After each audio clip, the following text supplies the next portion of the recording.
भारत में एक बड़ी राजनीतिक हलचल। यूएई के राष्ट्रपति मोहम्मद बिन जायद अल नाहयान आज प्रधानमंत्री नरेंद्र मोदी के निमंत्रण पर भारत की आधिकारिक यात्रा पर आ रहे हैं। ये दोनों देशों के बीच रणनीतिक साझेदारी को और मजबूत बनाने की दिशा में एक महत्वपूर्ण कदम है। दिल्ली में टीवीके के मुखिया विजय आज सीबीआई के सामने पेश होने जा रहे हैं। करूर में हुई भगदड़ की घटना के सिलसिले में उनसे पूछताछ होगी। ये मामला तमिलनाडु की राजनीति में एक नया मोड़ ले सकता है। दिल्ली विधानसभा में एक और विवाद। मुख्यमंत्री आतिशी को आज तक अपना लिखित बयान जमा करना है। सिख गुरुओं के बारे में कथित अपमानजनक टिप्पणी के मामले में विधानसभा ने उनसे स्पष्टीकरण मांगा है। ये मामला दिल्ली की राजनीति में गर्माहट ला सकता है। गणतंत्र दिवस की तैयारियां जोरों पर। दिल्ली पुलिस ने ट्रैफिक एडवाइजरी जारी की है। कर्तव्य पथ पर परेड की रिहर्सल के कारण आज 20 जनवरी और 21 जनवरी को कई मुख्य चौराहों पर यातायात प्रभावित रहेगा। दिल्ली वासियों को वैकल्पिक रास्तों का इस्तेमाल करने की सलाह दी गई है। रेलवे में एक बड़ी घोषणा।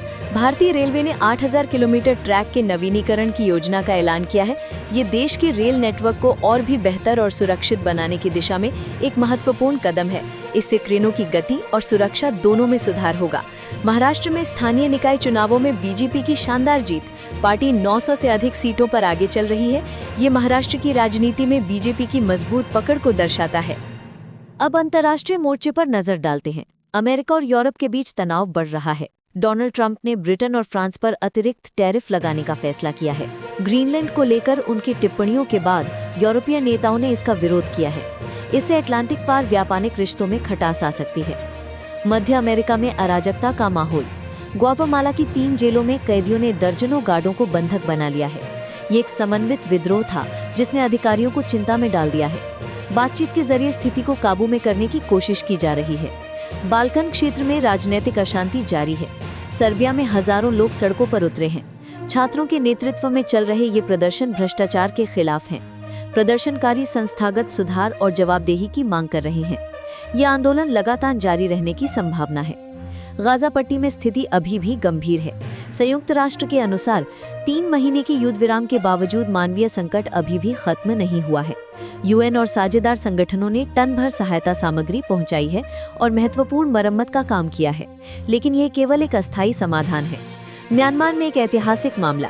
अंतर्राष्ट्रीय न्यायालय में रोहिंग्या अल्पसंख्यकों के खिलाफ नरसंहार के आरोपों का मुकदमा शुरू हुआ है। म्यांमार ने इन आरोपों को खारिज करते हुए कहा है कि गाम्बिया का मामला निराधार आरोपों पर आधारित है। ये मामला अंतर्राष्ट्रीय न्याय के लिए एक महत्वपूर्ण परीक्षा है। मध्य पूर्व में शांति सेना के लिए चुनौतियां बढ़ रही हैं। यूएन शांति सेना प्रमुख ने चेतावनी दी है कि मध्य पूर्व में शांति अभियानों को बढ़ते सुरक्षा जोखिम, फंडिंग की कमी और राजनीतिक अनिश्चितता का सामना करना पड़ रहा है। अब व्यापार और वित्त की दुनिया में क्या हो रहा है देखते हैं। भारतीय रुपया अमेरिकी डॉलर के मुकाबले स्थिर बना हुआ है। आज $1 का भाव 90.71 रुपए है। पिछले 24 घंटों में कोई बड़ा बदलाव नहीं आया है। शेयर बाजार में मिली जुली तस्वीर दिख रही है। एनएसई पर कुछ शेयरों में तेजी तो कुछ में गिरावट देखी जा रही है। इन्फोसिस में 5.48% की शानदार तेजी आई है। वहीं मारुति में 1.70% की गिरावट दर्ज की गई है। सीबी ने विदेशी निवेशकों के लिए एक नई सुविधा की घोषणा की है। कैश मार्केट में एफपीआई लेन देन के लिए फंड नेटिंग का प्रस्ताव दिया गया है। इससे व्यापार में आसानी होगी और सेटलमेंट जोखिम कम होगा। विमानन क्षेत्र में डीजीसीए ने इंडिगो पर जुर्माना लगाया है। फ्लाइट में व्यवधान और यात्रियों की परेशानी से जुड़ी कमियों के कारण ये कार्रवाई की गई है। एयरलाइन को अपनी परिचालन अनुपालना को मजबूत करने को कहा गया है। शिक्षा जगत में एक अहम update. Institute of chartered accountants of India ने घोषणा की है कि सीए इंटरमीडिएट की ऑडिटिंग और एथिक्स की परीक्षा स्थगित कर दी गई है। प्रशासनिक कारणों का हवाला देते हुए संशोधित तारीखों की जल्द घोषणा की जाएगी। तेलंगाना में मॉडल स्कूल प्रवेश परीक्षा की तारीखों का ऐलान हो गया है। राज्य सरकार ने आवेदन की अवधि और फीस की जानकारी भी जारी की है। अब खेल जगत की खबरों पर नजर डालते हैं। भारत बनाम न्यूजीलैंड ओडीआई सीरीज में रोमांचक मुकाबले देखने को मिल रहे हैं। पहले ओडीआई में भारत ने न्यूजीलैंड को 4 विकेट से हराया था। विराट कोहली ने शानदार 93 रन बनाए, लेकिन शतक से चूक गए। केएल राहुल ने अंतिम ओवर में शानदार बल्लेबाजी करके भारत को जीत दिलाई। तीसरे ओडीआई में न्यूजीलैंड ने भारत को 41 रन से हराकर सीरीज अपने नाम की। डैरल मिचेल और ग्लेन फिलिप्स ने शतक लगाकर न्यूजीलैंड को 336 रन का विशाल स्कोर दिलाया। विराट कोहली ने अपना 54वां ओडीआई शतक बनाया, लेकिन भारत हार गया। ये न्यूजीलैंड की भारत में पहली ओडीआई सीरीज जीत है। शुभमन गिल की बल्लेबाजी को लेकर सुनील गावस्कर की आलोचना के बाद रविचंद्रन अश्विन ने तकनीकी विश्लेषण दिया है।